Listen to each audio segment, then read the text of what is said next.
Now, President Trump is following through on one of his campaign promises to increase spending on the military.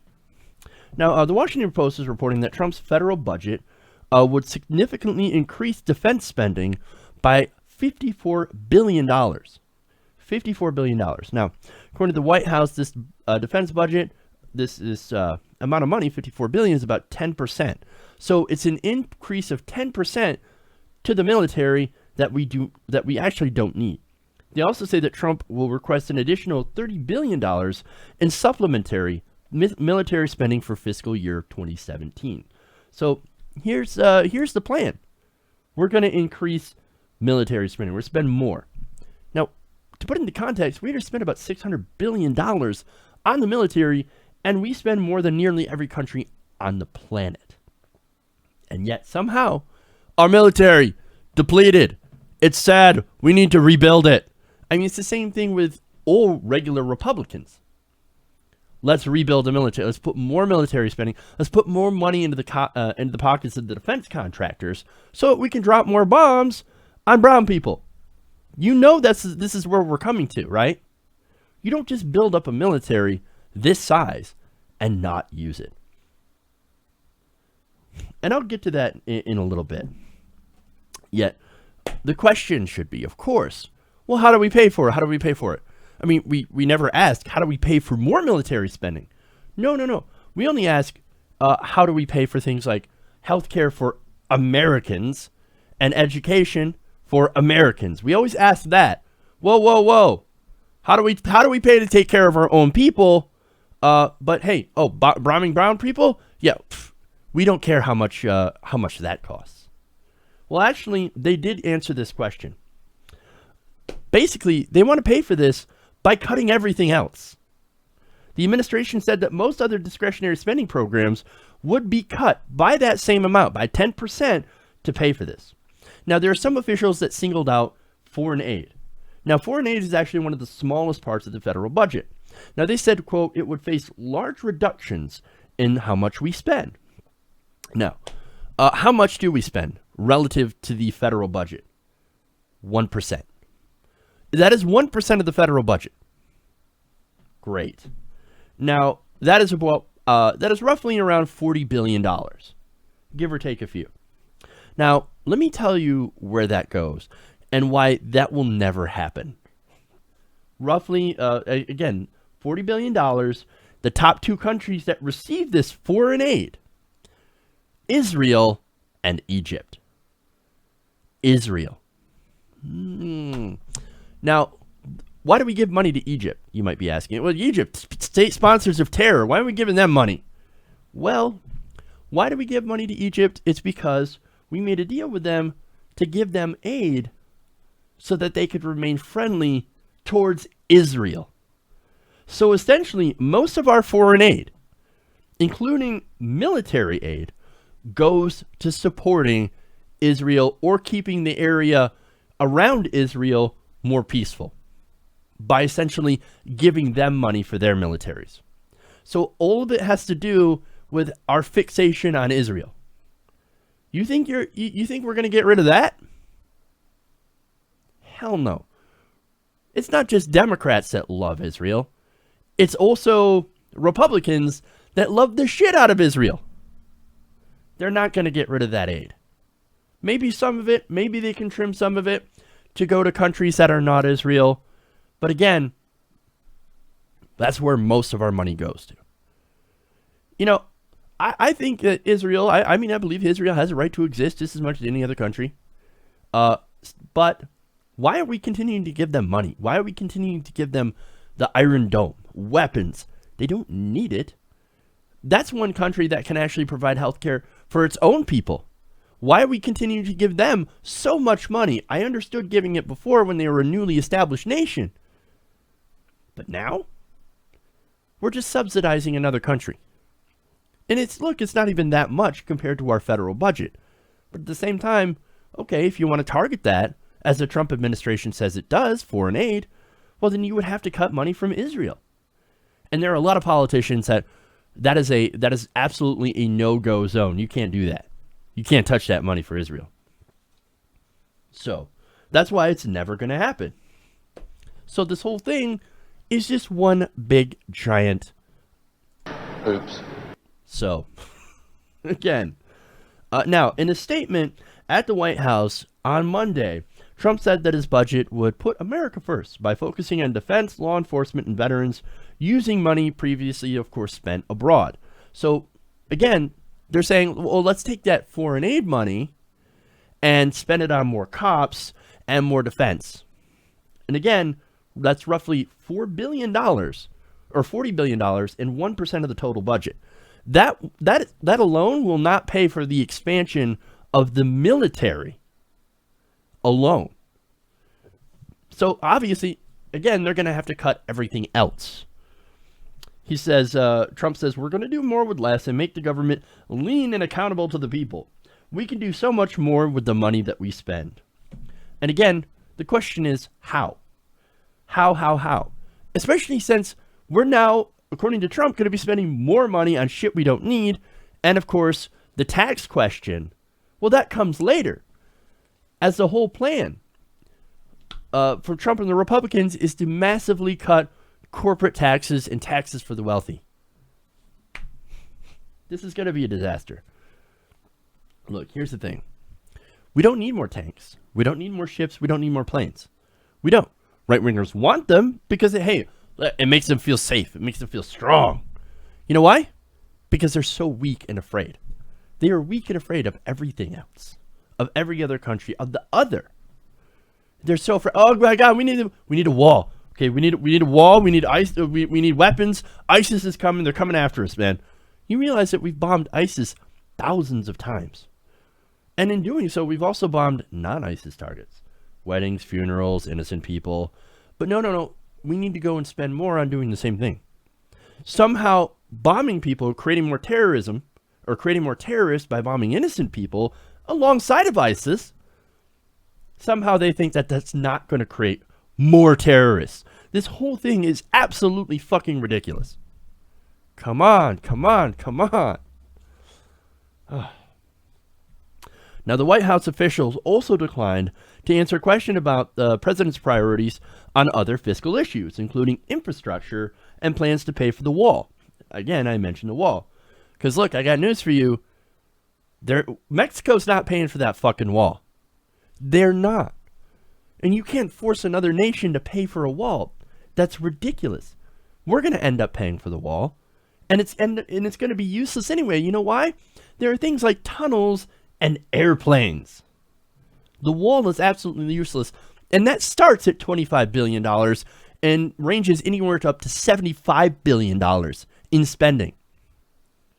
Not to mention, of course, you have to pay for the people that are going to be watching the wall. Ironically, the watchers on the wall. If you're a big Game of Thrones fan like I am, that would sound familiar. But in this case, we don't need that wall. We don't need more border enforcement. There are more people leaving the United States for Mexico than are coming in. It's absolutely, this whole thing is ridiculous. Now, the Post notes that defense spending accounts for almost the same proportion of the federal budget as all non-discretionary domestic spending, meaning that the Trump's administration, their proposal would result in a roughly 10% across-the-board cut in other federal spending programs.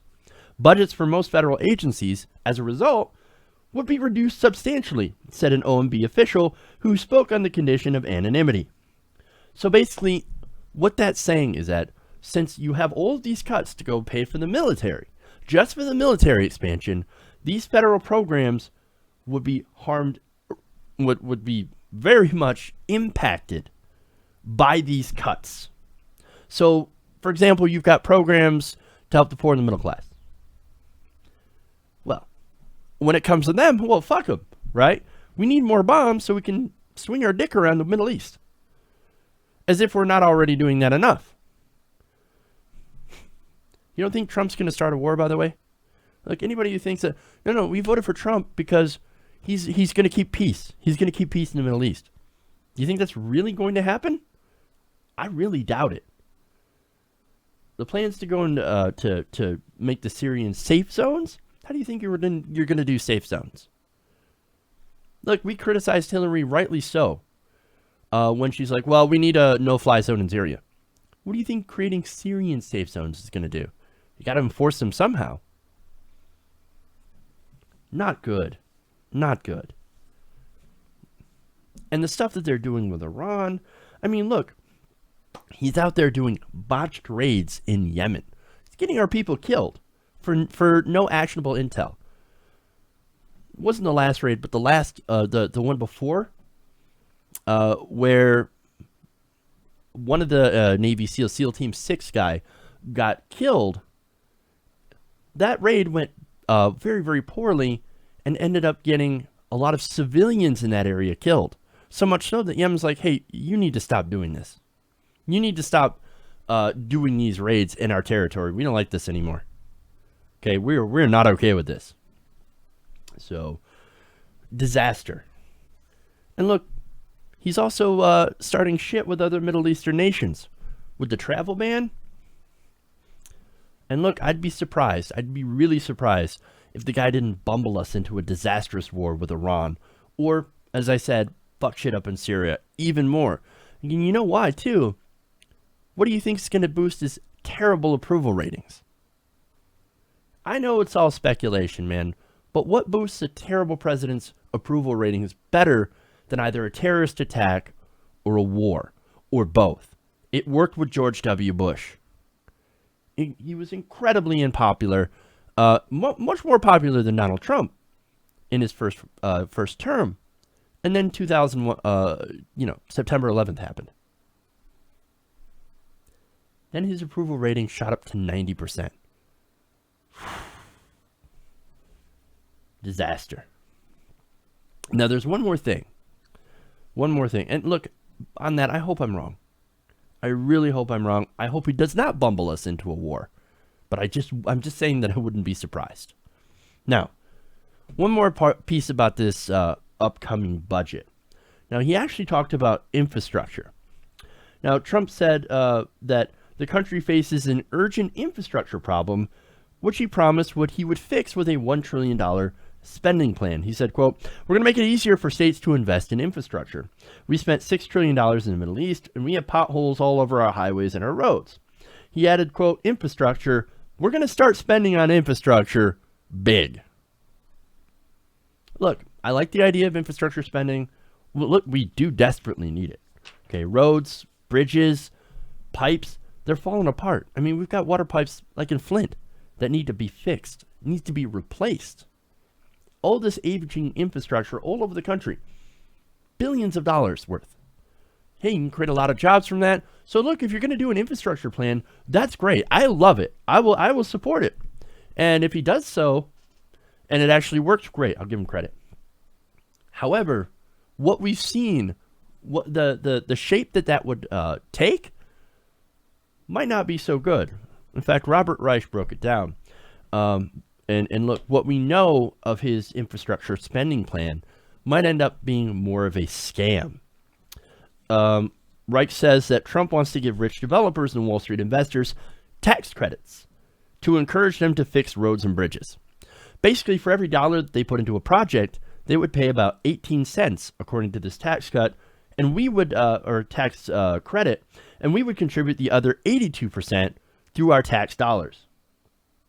And since, of course, they are investing some in those roads and bridges, well, they're going to want to profit, right? Meaning toll roads, toll bridges.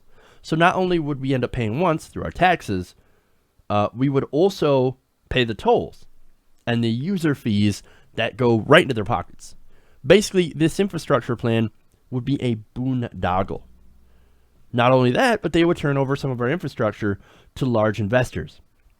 And if they do that, well, these large investors, they're going to look at what's most profitable to fix and set up toll roads. Stuff that's going to make them a healthy return on investment. Now, what that means is that they would ignore smaller airports, water pipes, and bridges and roads that won't make them a return on investment. So if there's a road that very few people or not a lot of people travel, that needs a lot of work, then they can look at that and go, well, even if we set up a toll road there or a toll booth, we're not going to get anything back from that. Not enough to justify how much it's going to cost to fix this road. So we're just going to leave that alone. That's not our job. We're not going to do this. So that's going to leave out a lot of places that actually need this infrastructure spending the most. Ironically, a lot of those places are places that voted for Donald Trump. This is rural America. Sure, they'll invest in places like California, New York, bigger cities, Chicago, all that stuff. In those places, it would make sense to put up a toll road because then they're going to make a lot of money off this. But it's going to leave these rural areas out. It's going to leave out small town Pennsylvania, small town Michigan. It's all about the money, man. So look, all these things taken together, and we don't know the full budget. They'll release the full details of it probably next week or in the coming weeks. And we don't know exactly what it's going to do, but some of the things that we've seen already coming out and their priorities that they've talked about shows that this budget is going to be an absolute disaster. Giving more to the military and to the rich at the expense of working people. Look, if you thought Donald Trump was going to represent you and actually make America great again, he's not. He doesn't represent you. He represents himself and the 1%. Hey everybody, thanks for watching this video. If you want to see more like this, please hit the subscribe button below. And if you want to support truly independent progressive media, please consider becoming a patron at patreon.com/TYTNation.